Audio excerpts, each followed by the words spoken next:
Herkese merhaba dostlar, ben Ozan. 2023 yılında kullanmak serisine bu video ile başlıyoruz. Bildiğiniz gibi öncesinde iPhone olsun, Xiaomi olsun, Samsung olsun pek çok farklı eski telefonun güncel testlerini yapmıştık. Bu kez şu anda piyasaya baktığımızda hem uygun fiyatlı olsun hem de Apple tarafında güncelliğini halen koruyabilen, güncelleme alan en ucuz iPhone olan iPhone 8 Plus alınır mı? 8 Plus kime uygun, kime uygun değil? Alırken nelere dikkat etmeniz gerekiyor? Her yönüyle inceleyeceğiz. 2023'te kullanmak serisinin devamı da tamamen size bağlı. Videoyu beğenmeyi ve abone olmayı unutmayın. Öncelikle iPhone 8 Plus'ın güncel fiyatlarına bakalım. Şu anda tabii ki de sıfır olarak bulunmuyor. Sıfır olarak bulsanız bile kesinlikle almayın. Çünkü üretimi çoktan durduğu için büyük ihtimalle fiyatlar çok yüksek olacaktır. Biz burada ikinci el ve yenilenmiş tarafa bakacağız. İkinci el tarafında 8 Plus'ın düzgün kullanılmış 64 GB'lık ortalama bir fiyatına baktığımda 7500 ile 8500 bandında rahatlıkla bulabiliyoruz. Yenilenmiş olarak da hafızasına ve diğer detaylara bağlı olarak 8000 ile 10000 arasında. Bu fiyatlar eski bir telefona verilir mi? Değerlendirme bölümünde çok detaylı şekilde anlatacağım. Şimdi iPhone 8 Plus'ı incelemeye başlayalım. Dostlar, tasarım olarak iPhone 8 Plus'a baktığımızda ilk dikkatimizi çeken nokta arka kapağının cam olması diyebiliriz. Sadece arka kapağın cam olması cihaza biraz daha güncel ve premium bir hissiyat veriyor. Malzeme yapısı olarak çerçevelerimizde alüminyum ve biraz önce söylediğim gibi arka kapakta cam bir yüzeyle geliyor. Elde tutuş hissiyatı olarak da cam ve metal alaşımın birleşmesiyle kesinlikle güven veren bir yapısının olduğunu söyleyebilirim. 7.5 mm'lik kalınlık ve 202 gramlık bir ağırlıkla karşımıza çıkarken ön tarafta yine oldukça kalın çerçeveli home tuşu olan bir tasarım önümüze çıkıyor. Ekran tarafına baktığım zaman da Retina IPS panel 5.5 inç Full HD çözünürlüğünde. Çözünürlük olarak gayet yeterli bir ekran ve renk doygunluğu açısından da oldukça başarılı bir ekranın burada kullanıldığını söyleyebilirim. Burada True Tone desteğiyle beraber ekranımız ortam ışığına göre renk dengesini ayarlayabiliyor. Bu da önemli avantajlardan biri. Ekran boyutu açısından da gayet yeterli olduğunu düşünüyorum. Bu telefonda bir şeyler izlemek, dizi film izlemek gerçekten keyifli. Tepkisellik ve ekran yenileme hızı olarak da bir beklentiniz olmasın. 60 Hz'lik standart panelin kullanıldığını söyleyeyim. Ekran yönünde çoğu kullanıcının beklentilerini bence yine fazlasıyla karşılayacak bir ekran 8 Plus'ta kullanılmış. Şimdi ekrandan iPhone 8 Plus'ın bence en iyi olduğu alanlardan birine, hatta belki de en iyisine, yani kamera tarafına baktığımızda ana kameramız 12 megapiksel f1.8 diyaframlı 6 elementli lense sahip olan optik imaj sabitleyicisiyle birlikte gelen gerçekten çok başarılı bir ana kamera. Yardımcı kameraya baktığımızda da yine 12 megapiksellik telefoto kamerasını görüyoruz. Bu kameramızda 2x optik zoom yapma imkanı sağlıyor. Genel fotoğraf kalitesi olarak çok düşük ışıklı olmayan ortamlar haricinde günümüz teknolojisini halen iyi bir şekilde yakaladığını söyleyebilirim. Gayet kaliteli ve bir telefondan beklenebilecek standartları karşıladığını belirteyim. Buna ek olarak portre modu bence iPhone 11'den de daha iyi çalıştığını söyleyebilirim. Çünkü burada telefoto kameranın yardımıyla direkt donanımsal olarak bir derinlik efekti oluşturuluyor. Bu yüzden de portre modunda çektiğimiz fotoğrafların gerçekten güzel olduğunu söyleyebilirim. iPhone 11'in kamerasına kıyasla da gördüğünüz gibi çok da geride kalmıyor. Video performansına baktığım zaman da kendi fiyat bandındaki çoğu Android cihazda görmediğimiz 4K 60 FPS'te OIS destekli oldukça stabil ve gerçek anlamda profesyonele yakın düzeyde videolar çekmemizi sağlıyor. Bu telefonu alıp sosyal medyada içerik üretmek de gayet mümkün. Ön tarafta da 7 megapiksellik Full HD 30 FPS videolar çekebilen bir kameramız bulunuyor.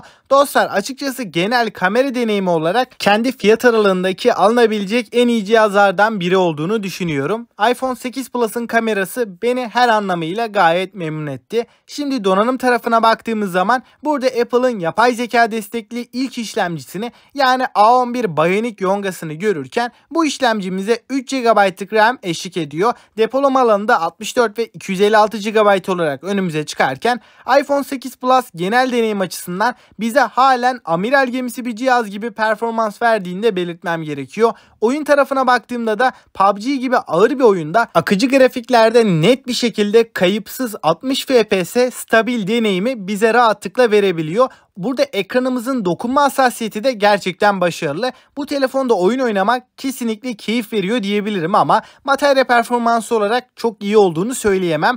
iPhone 8 Plus her türlü oyun için 2022 yılında bize mükemmel bir performans verebiliyor. Genel performans açısından da menüde olsun, uygulama geçişlerinde ve günlük uygulamaları kullanırken de bize herhangi bir yavaşlama, donma, takılma problemi de yaşatmıyor. Şimdi bataryadan bahsedersek iPhone 8 Plus 2675 mAh'lik bir batarya ve 15 Watt'lık hızlı şarj desteğini bünyesine barındırıyor. Kablosuz şarj desteğinin olduğunu da söyleyeyim. iPhone 8 Plus'ın batarya performansı pil sağlığına bağlı olarak çok değişkenlik gösterebilir. Eğer telefonunuzda güçlendirilmiş bir batarya varsa 5,5-6 saatlere varan ekran süreleri alabilirsiniz. Ama batarya sağlığı %80'lerde ise bu süreler 4 saatlere kadar da düşebilir. Genel olarak bu bataryasıyla iPhone 8 Plus'ın oyunculara yönelik değil de daha çok gündelik kullanımı hedefleyen insanlara daha uygun olduğunu düşünüyorum. Çünkü burada batarya performansımız gerçekten artık günümüz standartlarında değil. Bu performansıyla iPhone 8 Plus'ın ortalama bir kullanıcıyı akşama kadar idare edebileceğini düşünüyorum. Şimdi güvenlik kısmına bakarsak telefonumuzda ikinci nesil Touch ID sensörü bulunuyor.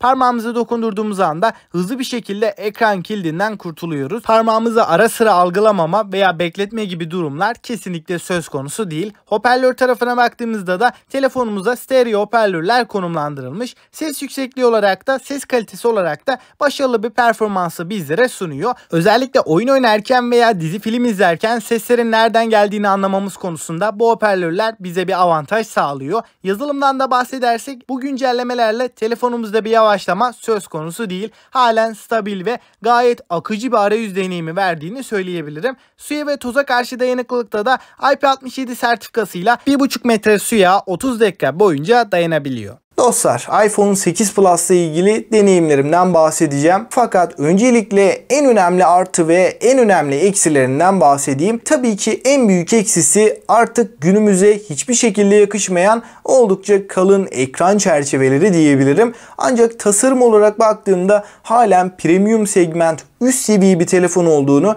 bize rahatlıkla hissettirebiliyor. Tabii ki ekranı kullanırken bu kalın çerçeveleri görmek pek çoğumuz için oldukça rahatsız edici. Bunun dışında eski bir cihaz olduğu için pil sağlığı olarak genel anlamıyla baktığımda çoğu telefonda düşük. Hem de zaten iPhone 8 Plus çıktığı dönemde de batarya olarak pek iddialı bir cihaz değildi. Bu noktada 8 Plus alırsanız kesinlikle Deji batarya gibi yüksek miliamperli bataryaları almanızı öneririm. Burada herhangi bir sponsorluk yok. Deji batarya veya buna benzer yüksek miliamperli bataryaları aldığınız zaman batarya performansı orijinal pile kıyasla da çok daha artıyor. Oyun testlerinde de günlük kullanımda da orijinal batarya ile aradaki farkı çok net bir şekilde hissediyoruz. Ekran kalitesi de halen oldukça iyi. Apple'ın kullandığı paneller ciddi anlamda başarılı. Ekran IPS olmasına rağmen Full HD çözünürlükle güzel bir deneyim alıyoruz. Performans tarafında da A11 Bionic ile üstüne A12, A13, A14 en son olarak A16 Bionic çıkmışken halen bu kadar hızlı ve bir o kadar da tepkisel bir deneyim alabilmemiz